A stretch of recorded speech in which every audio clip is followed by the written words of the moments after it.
A mi yo de 15 años le diría que estoy muy orgullosa de ella de hoy,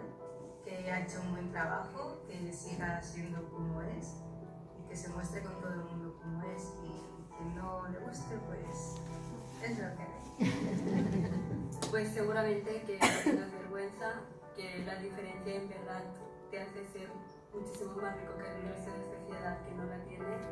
que realmente son rasgos que se tienen que tener en cuenta en nuestra sociedad, en la política y en todos los ámbitos, porque tú vales y porque en verdad tu diferencia hace que la sociedad también sea un poco, cada día un poquito más rica, un poco más avanzada, un poco más diversa, ¿no? Y bueno, pues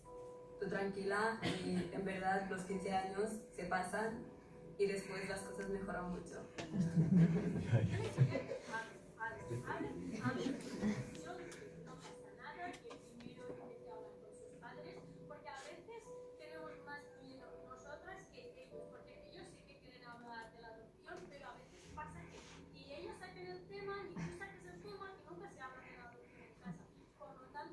Alguien saque el